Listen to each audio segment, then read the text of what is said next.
જાવ ડાયરેક્ટ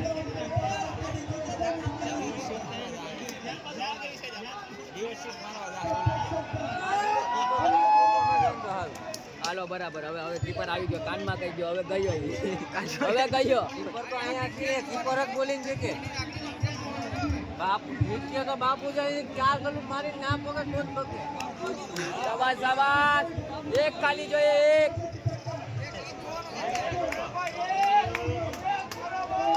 ભલે એક રન આવતો